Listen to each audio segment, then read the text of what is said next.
ਹੁੰਦਾ ਨਾ ਰੋਜ਼ਮਰਾ ਦੇ ਵਿੱਚ ਬਜ਼ੁਰਗ ਉਹਦੀ ਵਜ੍ਹਾ ਤੋਂ ਬਿਮਾਰ ਹੁੰਦਾ ਹੈ। ਸਹੀ।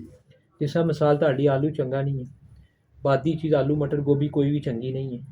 ਹਰ ਉਹ ਚੀਜ਼ ਜਿਹਦੇ ਵਿੱਚ ਖਟਾਸ ਪਾਈ ਜਾਂਦੀ ਯਾਨੀ ਕਿ ਤੁਰਸ਼ੀ ਖੱਟਾ ਹੈ, ਜੀ ਠੀਕ ਹੈ। ਹਲਕਾ ਜਿਹਾ ਵੀ ਮਤਲਬ ਕੋਈ ਚੀਜ਼ ਦੇ ਵਿੱਚ ਖੱਟਾ ਹੈ, ਜਿਵੇਂ ਬੜਾ ਅੱਛਾ ਵੀ ਸੇਬ ਲੈ ਲਈ, ਹਲਕਾ ਜਿਹਾ ਖਟਾਸ ਵਾਲਾ ਤਾਂ ਨਹੀਂ ਖਾ ਸਕਦੇ ਨਾ। ਤੇ ਡਿੱਬੂ ਜਿਹੜਾ ਇਹ ਵੀ ਨਹੀਂ ਚੰਗਾ ਜੀ। ਗਲਤੀ ਨਾਲ ਵੀ ਨਹੀਂ ਖਾ ਸਕਦੇ ਨਾ ਤੁਸੀਂ, ਫਿਲ ਵਕਤ ਨਹੀਂ ਖਾ ਸਕਦੇ। ਖੂਨ ਤੇ ਪਤਲਾ ਕਰਦਾ ਜੀ, ਆਪਣਾ ਖੂਨ ਪਤਲਾ ਕਰਦਾ, ਲੇਕਿਨ ਉਹ ਵਾਲਾ ਖੂਨ ਜਿਹੜਾ ਕਿ ਇਨਸਾਨ ਦਾ ਬਲਗਮਿਆਤੀ ਮਾਦੇ ਜ਼ਿਆਦਾ ਹੋਣ ਦੀ ਵਜ੍ਹਾ ਤੋਂ ਗਾੜਾ ਹੋ ਜਾਏ ਨਾ, ਤੇ ਇਹ ਬਲਗਮ ਨੂੰ ਖਾਂਦੀ ਹੈ ਤੁਰਸ਼ੀ।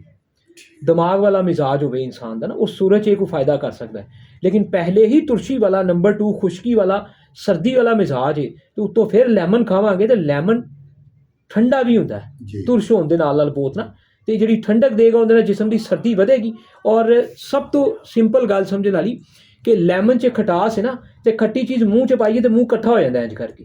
ਇਸੇ ਤਰ੍ਹਾਂ ਜਿਹੜੀਆਂ ਅੰਦਰੋਂ ਤੁਹਾਡੀਆਂ ਵੇਨਾਂ ਨੇ ਨਾ, ਉਹ ਤੰਗ ਹੋ ਗਈਆਂ ਹੋਈਆਂ ਜੀ, ਠੀਕ ਹੈ ਜੀ।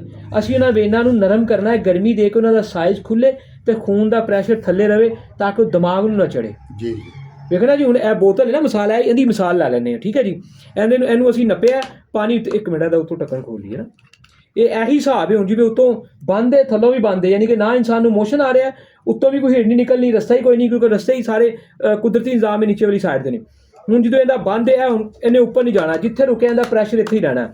ਇਹ ਦਿਮਾਗ 'ਚ ਚਲਾ ਗਿਆ, ਇਸ ਤਰ੍ਹਾਂ ਪਾਣੀ ਉੱਪਰ ਆ ਗਿਆ।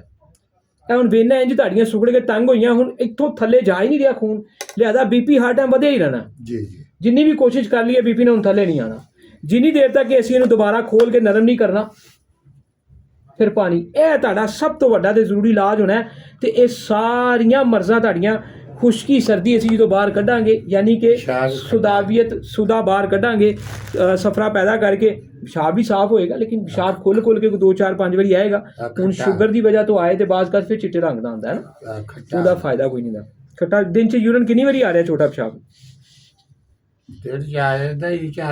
4-5 ਵਾਰੀ। ਥੋੜਾ ਆਂਦਾ ਜਾਂ ਖੁੱਲ ਕੇ ਆਂਦਾ? ਇਹ ਖੁੱਲ ਕੇ। ਤੇ 4-5 ਦਫਾ ਹੀ ਪੀਲਾ ਆਂਦਾ ਜਾਂ ਕਿ ਸੁਬਹ ਆਂਦਾ ਬਸ ਖੱਟਾ? ਪੀਲਾ ਹੀ ਆਂਦਾ। ਹਾਂ ਪੀਲਾ ਆ ਰਿਹਾ, ਠੀਕ ਹੈ ਇਨਸ਼ਾਅੱਲਾ। ਚੀਜ਼ਾਂ ਦੀ ਜਦੋਂ ਪਾਣੀ ਰੱਜ ਕੇ ਪੀਤਾ ਜ਼ਿਆਦਾ ਪੀ ਲਓ ਉਦੋਂ ਹੀ। ਇੰਨੀਆਂ ਗੋਲੀਆਂ 6-6 7-7 ਤੇ ਖਾ ਰਹੇ ਮਾਸ਼ਾਅੱਲਾ, ਤੇ ਉਹ ਗਲੇ ਆਪਣਾ ਜਲਿਆ ਸੜਿਆ ਯੂਰਨ ਆਣਾ ਨਾ ਜੀ।